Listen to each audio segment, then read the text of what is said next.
Hi. Hi. Welcome to Sex Ed for You with Lauren and Holland. Where Research Meets Reality. Episode something. We don't know. I don't know what episode this is, but that is the podcast that you're listening to. Hey y'all, welcome to Sex Ed for You, the podcast where research meets reality. I am Lauren, a Certified Holistic Sexuality Educator. And I'm Holland, and I have a Bachelor of Science in Public Health. Sex Ed for You's podcast is for people who want to date and have great sex that is fun and safe and enjoyable. We like to empower our listeners to make informed decisions that lead to values-based living. Hey guys, welcome back to Sex Ed for You. This episode showcases that Lauren and I are only human. While we do our best to show up every single day, we acknowledge and celebrate that we as individuals, as partners, and as workers are fully enough and only enough. I hope you enjoy this short episode. Hello and hi and welcome everybody. Today's been a day. Yeah, it's been a long day. It started off with me just bawling my eyes out for a good hour and a half, maybe 2 hours. Mm-hmm. And then we got together to launch this podcast that you all are listening to or watching right now. Literally. Meanwhile, I'm trying to not manage my partner's life and body. He's having a hard day, which he gets to have. So we thought we could just come and show up in our honesty, because I think that's what we really want to showcase on here, is that it's not all sunshine and rainbows. And even when you have the research, and you and I spent a long time talking about this morning, that it's one thing to know what the erotic mind prefers. It's one thing to know, right? Lauren is dysregulated because her partner Trey is dysregulated. Yeah. It's a whole nother thing to be freaking living it. Yeah. And so we thought we could just come and talk about this day and what it's looked like in real time. Yeah. Because sex isn't everything, but it's a part of everything. And I think it's really important that we understand, as people in bodies that live human lives, the sex that we have is going to be influenced by the experiences that we go through. Yeah. So how's your body been today? You go first. My body, gosh, is exhausted. I'm so tired. I have work to do after this, and I would rather just go take a nap and fall asleep. I had a very triggering day yesterday. Just something happened in my personal life that was very reminiscent of almost exactly what my abuser would do to me when I was in high school. It made me feel like I was 15 again. Yes. And dissociated for a long time, and now I'm just exhausted, just recuperating, experiencing that drop that we've spoken about. Yep. Yeah, just exhausted and tired and feeling, wow, so many emotions, and yet none of them all at once. I want to talk about so many things that you said in there because there's so much wisdom to unpack. I think you've done so much work to bring you to now, and I think sometimes you may even forget how powerful your words are, because they just feel like existing to you. So when I remember my incredible therapist saying often, triggers aren't trauma, right? Yeah. They are just reminiscent of the trauma. But something you and I were talking about earlier is this concept of, so often when we have a traumatic event at a certain age in our life, our bodies freeze at that age of development. What about today kind of felt reminiscent of 15 to you? And could you explain to the audience a little bit what that means? Because you said I felt like I was 15 again. Yeah. What does that mean to you? Because don't you think that's helpful? I think people throw that out and they don't know actually what that means. Yeah. I think a lot of people don't define it because it is so different person to person, just almost every experience. Exactly. Yeah. For me, today and a lot of yesterday was spent in a very spiral pattern mentally. I was very just unable to get myself out of a mental cycle of just negative words, negative thoughts. I felt lonely. Yes. So lonely. And that was exactly what I felt when I was 15. I was just very lonely at that age.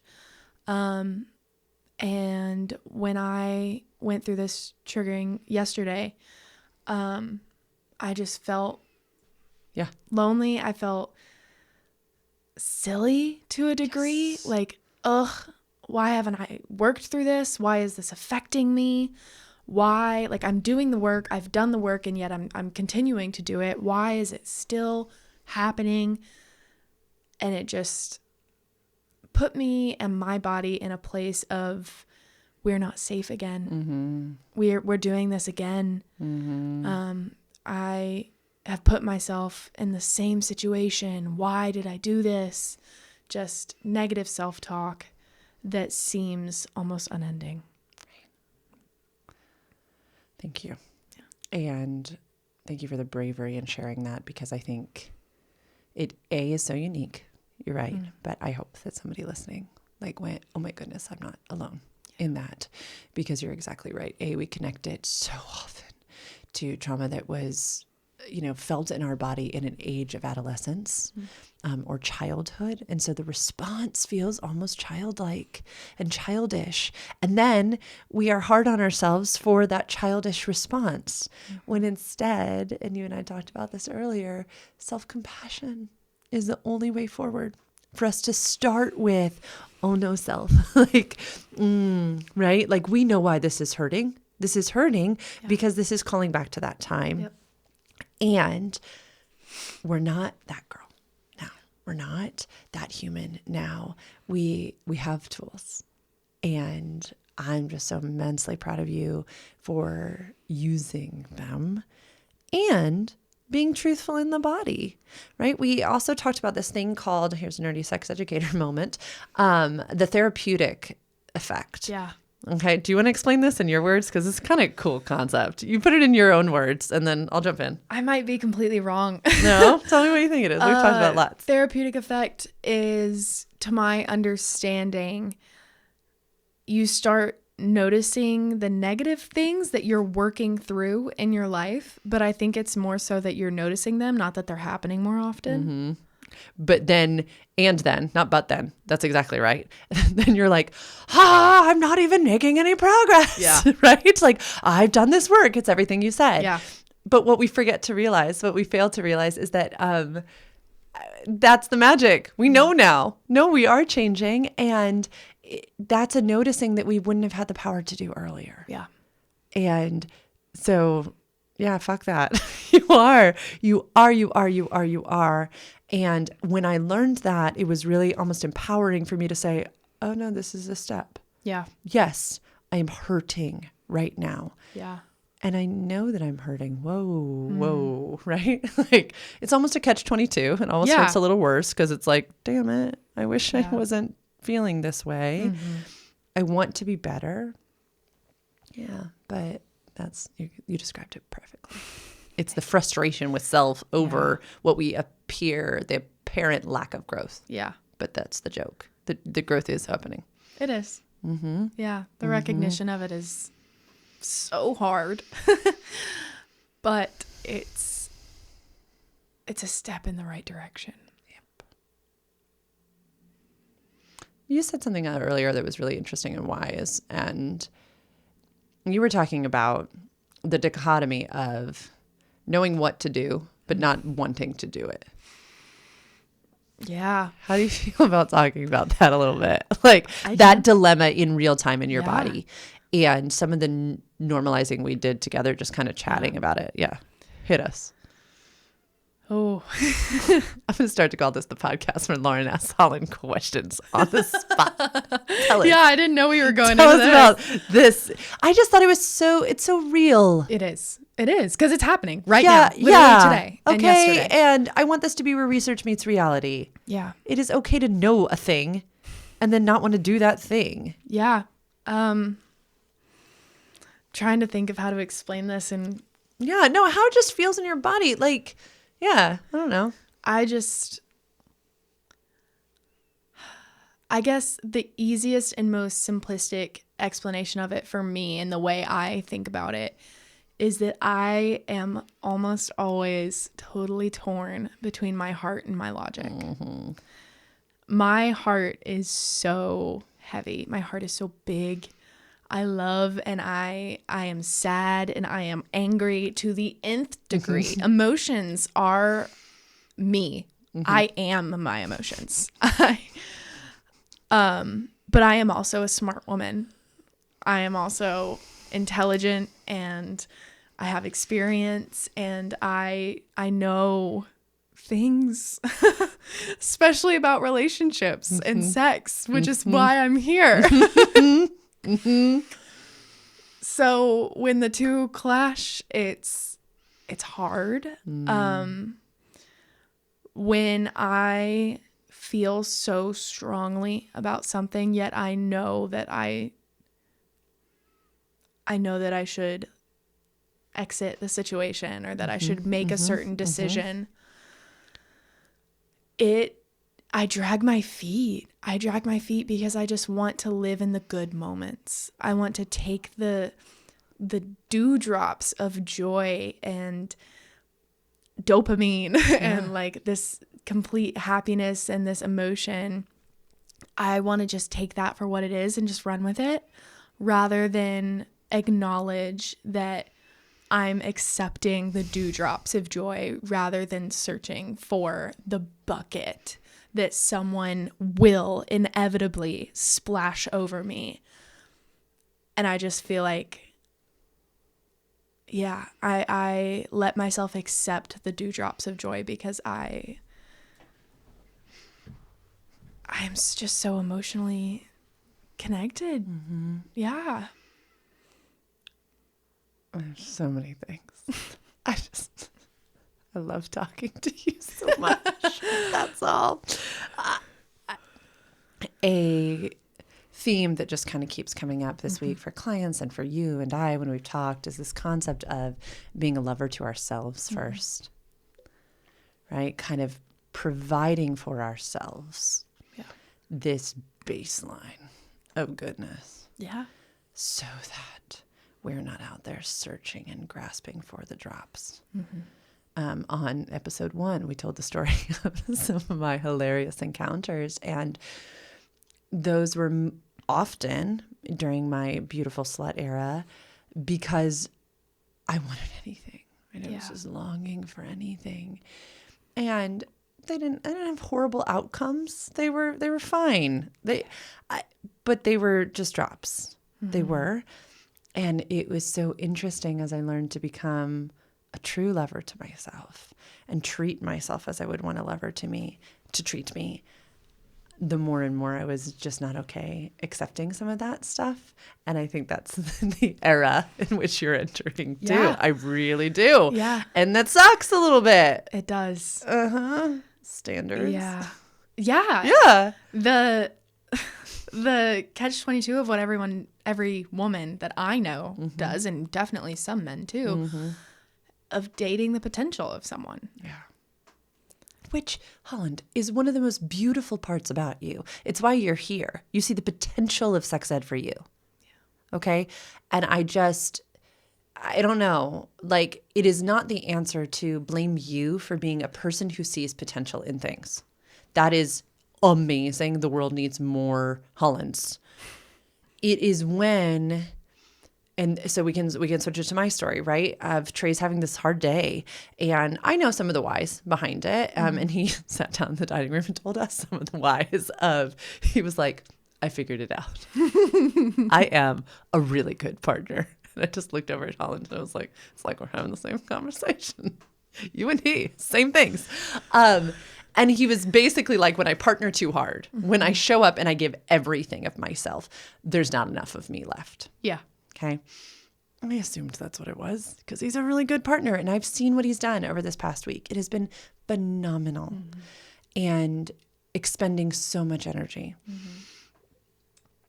And, okay, it's not mine to handle, right? He had to come to that understanding on his own. And me seeing like the potential in him moving to that thing is not mine to do. It's not. It's so funny that you mentioned like the drop. I screenshotted that whole concept and had a text typed up to send to him. It was like, "Oh, you better not. Like, you are going to get schooled if you try to teach him through this, grow him through this. This is not yours to fix." It's his work. It's his work. Yeah. Talk to me about that. Talk to me Is about it Adrienne Marie Brown who says there is, in a partnership or in any relationship, there is your work, there is my work, and there is our work. It's very important to differentiate between the three. And it's hard. So hard. But we all have our own individual work to do, especially those with trauma, which, let's be honest, is almost everyone. Yes. We all have our own things to work through. We all have our own shit. Working through my shit helps me be a better partner for my person. And them working through their shit helps them be a better person for me. And then there's the stuff that we can work on together. But I can't do your work and you can't do my work. And it was just so cool this whole day. Also, while we're launching a podcast, right? To be watching these almost parallel stories going on, but me sitting here going, okay, what does a person who is doing their work deserve? And what kept going through my head, but I'd be curious for your feedback, is space. Trust that they will do it, right? There is space for you. Take your time, take your space. I will be here. I just kept telling myself, take care of yourself, Lauren, right? Because the last thing on earth he needs is for him to feel like he's got to take care of you too. Yeah. He needs to know that you can just be today, that you can be the partner who's just continuing on, not, is everything okay? Did I do anything? Yeah. No, this is his work. Yeah. It's his work. Is there anything else from your vantage point that I could be doing to give him space? Like, cause you saw it in real time today. Like anything that your like perception, she's so perceptive, everybody. Sometimes I'll be like, Holland, how should we? And before I've even like said, fix this, she's like, blah. She like gives me the answer. Okay. Okay. No, I think you did a really good job, especially when you asked him about like, do you want me to be here tonight? Do you want, cause your plans were canceled. Like, I think you did such a beautiful job of being like, do you need to be alone? I was basically saying, do you not want me to come home? I want to be alone. Don't come home. I was like, okay. Yeah. And I think you're very much right in that, God, it's beautiful that you can take care of yourself while he's taking care of himself, because it's so hard to take that time to take care of yourself and not feel guilty for quote unquote leaving your partner. Because you're not. He isn't. He is not leaving you. No. He is not running away. But so many people have that certain type of trauma where they see their partner taking time for themselves and they immediately panic and think, oh, they're leaving me. Right. And that is heartbreaking to me that people have that trauma surrounding that issue. But that's work that you have to do on yourself so that you can be a good partner, because people like me, people like Trey, we need to be alone. I need to be alone. I need to be with my music, and I need to go on a drive for me to really understand and for me to do the work that I need to do internally. So I think you saying, hey, do you need to be alone? I think that's really beautiful. And allowing him to do everything that he needs to do while you continue on and don't make him feel guilty, and don't say, oh, like, what are you doing? Where are you going? Can I come with you? Like, it's beautiful. Thank you. Outwardly, it might look beautiful. Inwardly, let's talk about what's going on, especially in the morning time when I could feel some of his stress already. Yeah. My body goes to a place of wanting to overfunction, to like wanting to overserve, to wanting to, it was funny because he didn't wake up like this. It like developed over the morning. And I, right away could feel all of these old tendencies to like rush, serve. You and I were talking about this earlier. Holland and I both grew up in this world in which this term head of household was used in regards to men.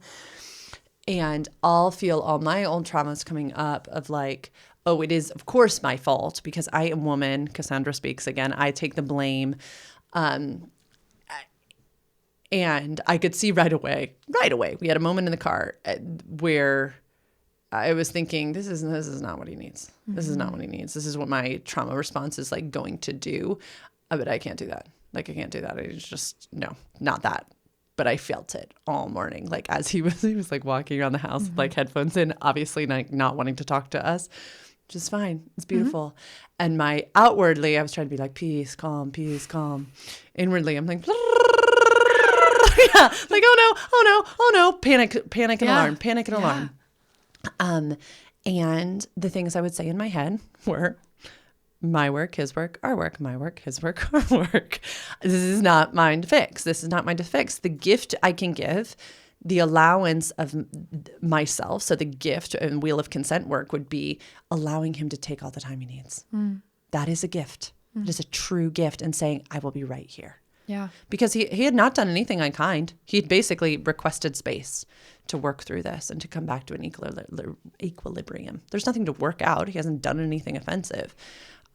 He was just shutting down. We've all been with a partner at one point when they start to shut down. But not mine.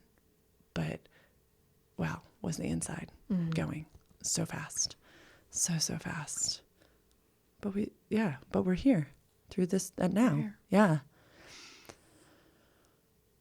Oh, anything else coming to mind through in the minute that you would want to share regarding, sorting through these types of things? That you'd want to share to somebody younger in a dating relationship where they also are going through something similar that you are. Remember that you can love yourself. You don't need someone else to. Yeah, it's so important that in a relationship, not just you, but that your partner also loves themselves. Yeah. Because you can't love them enough to make them love themselves. Like, you can't replace that love that they don't have. And yet also you need to love yourself. It's a two-way street. And I think it took me a really long time to understand that. And even still, I can't put it into practice. It's practically impossible. It feels that way. It isn't. But loving yourself and finding a partner who also loves themselves is so important for the foundation of a relationship. You made me think of Melanie Beatty's book. It's called Codependent No More. And it was that book that opened my eyes to the fact that part of the reason I stayed for 10 years in a relationship with my now happily gay ex-husband is that I loved feeling needed. And he would say things like, if you leave me, I'll kill myself. Yep. And yes, it was miserable, but I felt purposeful. Yeah. And if anybody is looking for a resource, if they're finding themselves also in a relationship where somebody else, they're trying to love them enough, right? I loved that you said that. That was so incredible, that you're trying to heal the wound in your partner by loving them enough to make up for the wound. Codependent No More, the audiobook and it's tiny. It is the tiniest little flip book, was life-changing for me. And it was there that I went, oh my goodness, no, I can't get my love, my understanding, my sense of being from the role I play in someone else's life. No. Yeah. That is a never-ending loop. There will never be enough. Yeah. And it's scary, right? It is. And it's scary. It's scary. And so many of us that's the only type of relationship we have modeled for us. So many of us. Right? Whether we grew up in a family of origin where parents were married, whether we grew up with grandparents, whether we, had aunt and uncles around us, like most of us grew up with people who had not the best relationships, full of interdependence. It was just codependence. Yeah. But I thought this episode would be fun to record so that people could see. Yeah, Steffi, we might on the outside be like, we're launching a podcast. But on the inside, we're human beings working through stressful relational situations, hopefully holistically and integratedly, but not all the time. No. Like sometimes we're spiraling. Yeah, we're spiraling. Yeah. I'm spiraling. Yes. Right? Like that's a part of the human experience and we get to. Yeah. And I will defend our right to do that, especially as we do power differently at this organization. That I think the old paradigm is perfection. Yeah. And I'm not interested in that. And look at us. We still launched a podcast with so many glitches today that we worked through. And we held space for both of our stories. And it's possible. It's possible. And I'm really proud of us today. And I hope that this short little episode delivers something powerful to someone. I hope they're like, oh, wow, I was spiraling yesterday and I'm trying to integrate, but now I feel like I'm not showing up as much as I wanted to. In that way, I'd bring us back to we are fully enough and only enough. Like, no, screw that. You don't have to be this 100% person every day. We get to be a little messy sometimes and start a workday in tears and put one foot in front of the other. And you did that today. That is a sign of strength. That is true leadership. That is, that's how I want us to exist here at Sex Ed for you. So thank you for all that you are. Thanks for helping to get this podcast off the ground. Anything you want to say in closing? Thank you. You're welcome. Thank you for giving me such a beautiful space to thrive in, because I couldn't do it without you. I think it's the epitome of healing ourselves heals the world. And it's not selfish. And we have to remember that we are worth the work. We are worth the investment. And it ripples out onto everyone around us. It ripples out onto our colleagues. It ripples out onto our employees. It ripples out onto our families. And I think this is a powerful way to close. If anyone is considering, for instance, education with Sex Ed for You, or seeking out a therapist, or getting into a group therapy situation, or starting a yoga class to take care of themselves. Hell, even just getting a self-help journal. Yes. There's watching podcasts and YouTube videos, and yes is the answer. Yes, yes, all yes. work is valid work. Yes. It is worth it, and investing in ourselves will heal the world. It will. And I wouldn't have been able to do this with you 5 years ago, 10 years ago.